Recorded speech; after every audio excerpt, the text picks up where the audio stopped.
نبدأ بتحية الإسلام يا أطفالي الصغار، يا أحبابي الكرام، بارك الله فيكم. السلام عليكم ورحمة الله.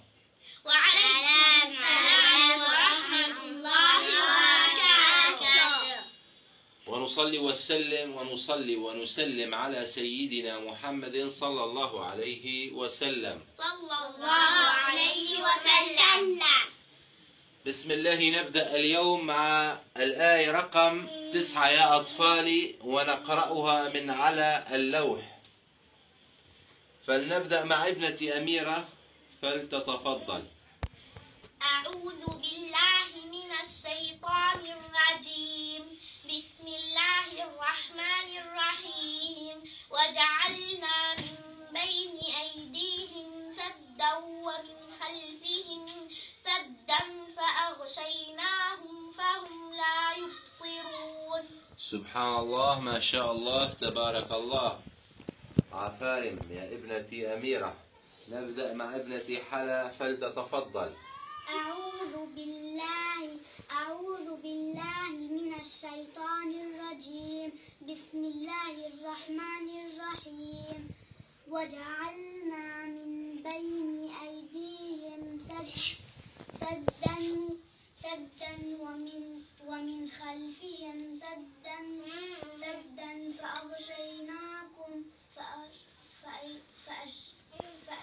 فأغشيناهم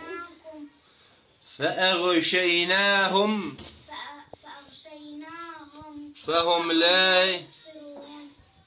نعيد مع ابنتي حلا. بسم الله الرحمن الرحيم. وجعلنا من بين أيديهم سدا ومن خلفهم سدا فأغشيناهم فهم لا يبصرون.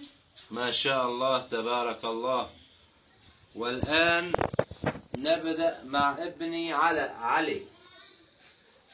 بسم الله الرحمن الرحيم. بسم الله الرحمن الرحيم. وجعلنا من بين أيديهم سدا ومن خلفهم سدا فأغشيناهم فأغشيناهم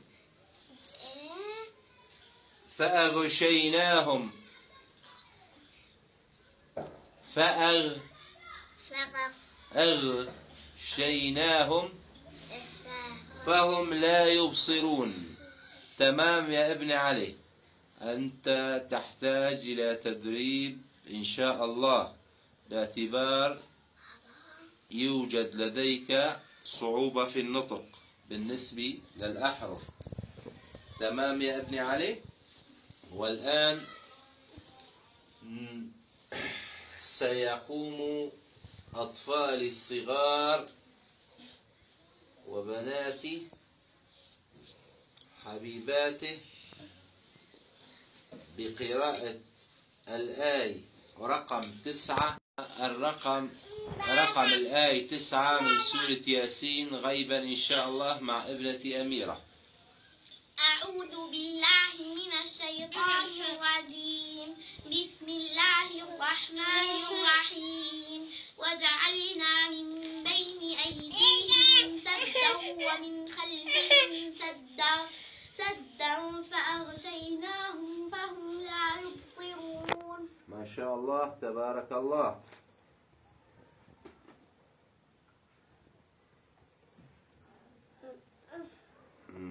والآن مع ابنتي حلا.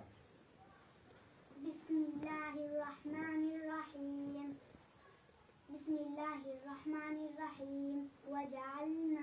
وجعلنا من بين أيديهم سدا ومن خلفهم سدا فأغشيناهم فهم لا يبصرون.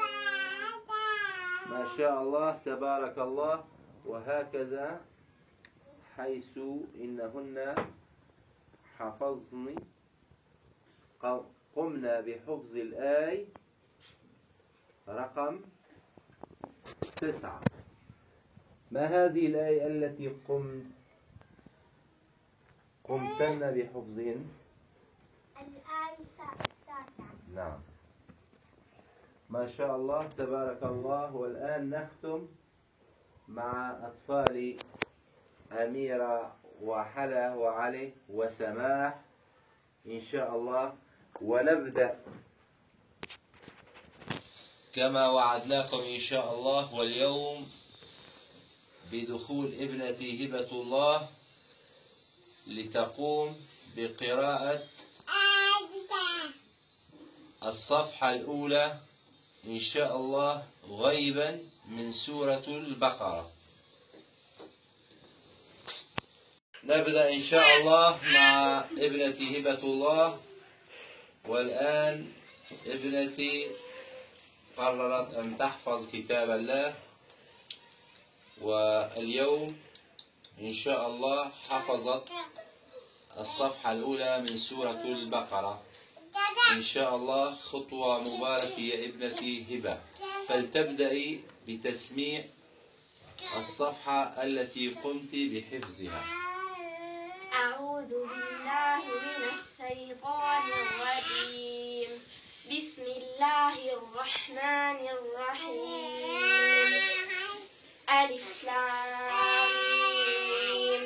ذلك الكتاب لا ريب فيه هدى للمتقين الذين يؤمنون بالغيب ويقيمون الصلاة ومما رزقناهم ينفقون والذين يؤمنون بما أنزل إليك وما أنزل من قبلك وبالآخرة هم يوقنون أولئك على هدى من ربهم وأولئك هم المفلحون.